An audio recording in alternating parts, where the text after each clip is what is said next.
Hey, English 101. This is a brief introduction to the concept of seeing and writing. Let's get started. All right, so first in your head, this is going to be a bit interactive. I want you to think about what does the word observation mean when we're thinking about definitions. Not a trick question. I know you know the word, right? Because we're in college and this is like, I don't know, second grade vocabulary. But when we think about observation, we typically only think about the idea of what we see. That's not really what observation means. Observation really means to take in information with all five of our senses with the intent of using it. So if you're just walking down a hallway somewhere, right, and you're walking, you're seeing, right? You're even using your five senses. I know a lot of us are walking probably on our phones and we can feel what's around us, even if we're not directly looking at it. But none of that is observing because it's not intentional, right?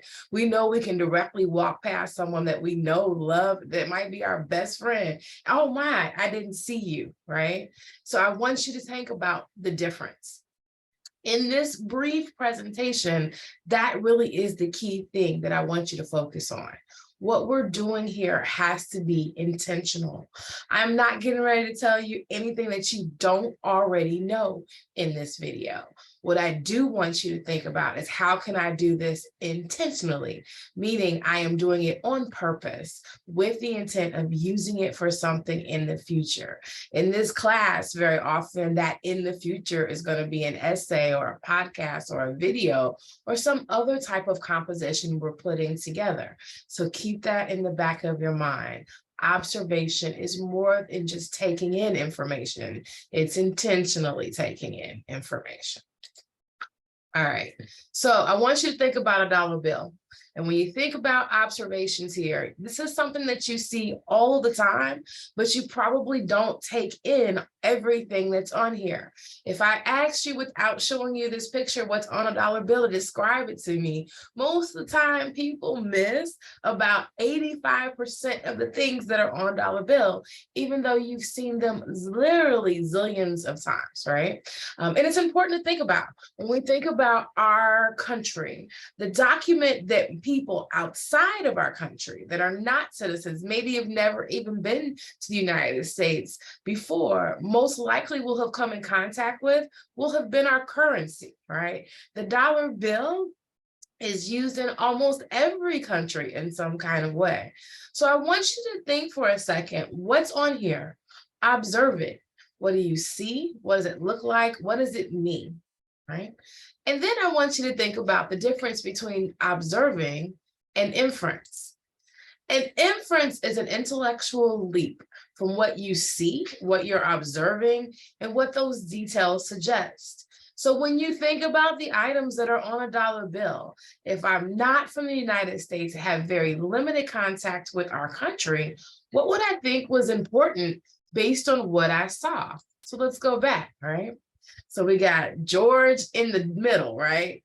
If I'm not from here, I might not have any idea who this weird looking guy with this weird looking hair and these sideburns are. If I look at it, I'm probably going to think, hey, the color green is pretty important to these people, right? These are things that are not just guesses. They're not just hypothesis. I'm basing it on something that I can actually see or prove. That's what our observations do. They provide us with evidence, right? So I'm looking here and I see all of these numbers, right? We have serial numbers going on. We have signatures, all of these things that indicate to me in my observation that there's a methodology here. There is an organization behind it. So I might think about this country that it is very detailed, that it is very organized, that it's very structured, because it's clearly part of a system, right? I also might think that we're fancy, right? So as I'm looking at all the scroll work and the decorative parts to it, all of that's not necessarily necessary for currency. So what does that say about me? And then I'm going to look at some of these words. It says the United States, huge on both sides, right? It says in God we trust in the middle. What are those things saying about who we are as a country? So these are all things that, whether we are aware of it or not, other people in other countries will base their idea of our country on in some kind of way, because it's something that is prominent. So I'm hoping that idea makes sense, that we go from observations, what we absolutely know is there, what is truthful, what is concrete, right? The dollar bill is green. There's no argument there, to what I think that means, right? And inference is that leap. It's how we come to conclusions. But again, it's not a guess, because I'm basing it on all of the concrete evidence that I can establish. In a nutshell, this is what we're going to do a lot of in this class.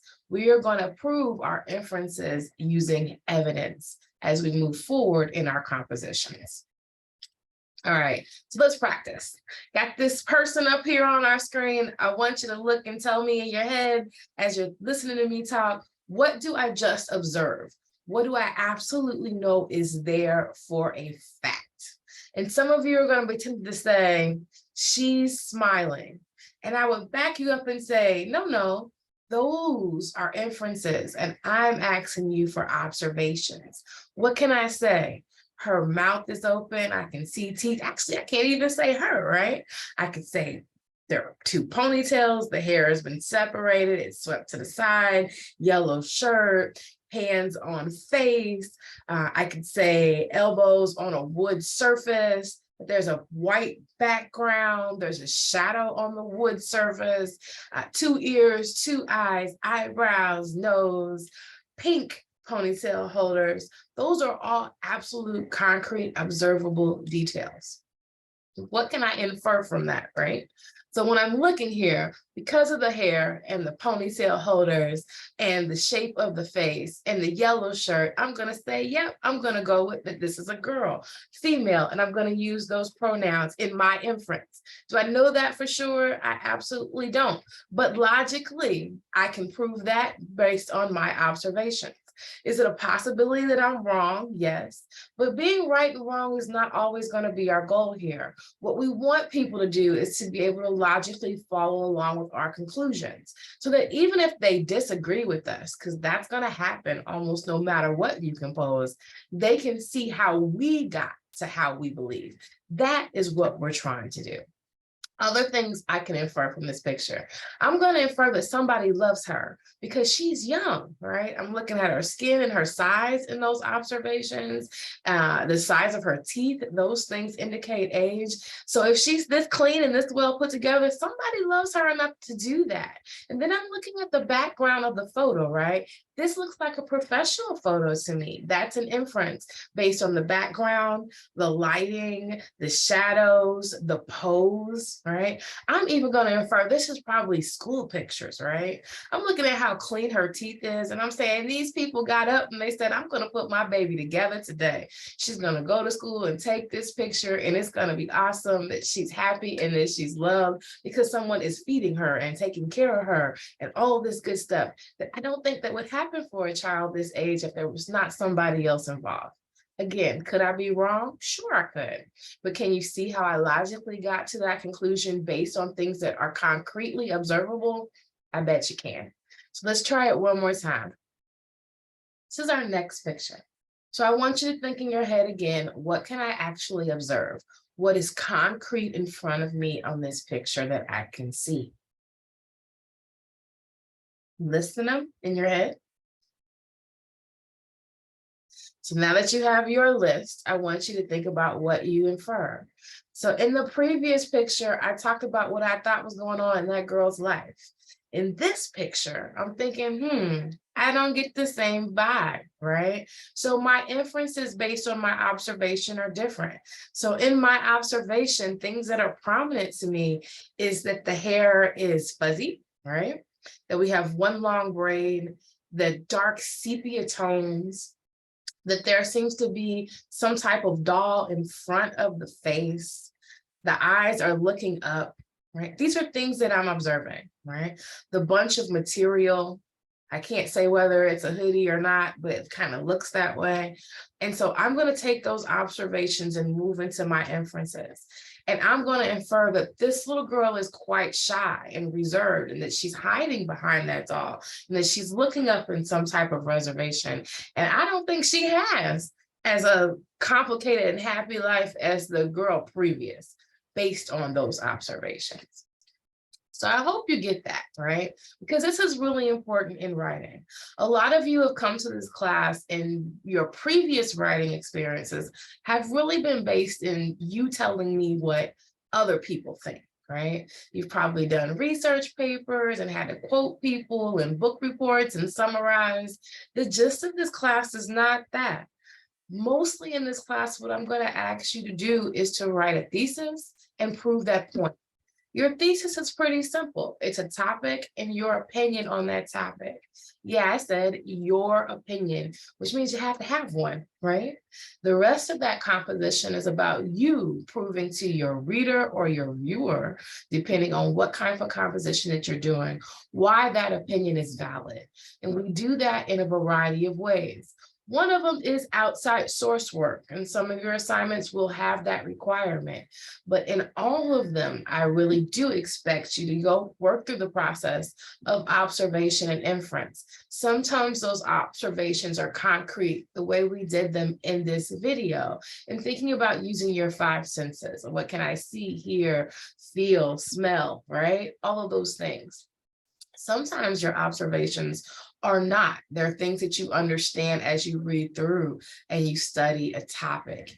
Either way, your goal is to use that evidence, whether it's going to be source support, facts, statistics, personal stories, or inferences, to prove the point you're trying to make in a logical way.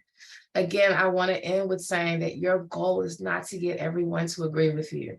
You've lived long enough to know that's probably not a realistic goal, and I ain't never seen it happen. Could be wrong.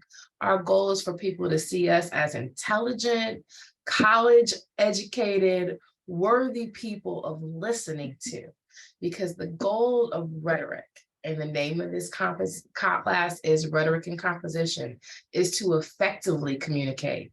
And you cannot effectively communicate if people don't see you as reasonable. That's where we're going here.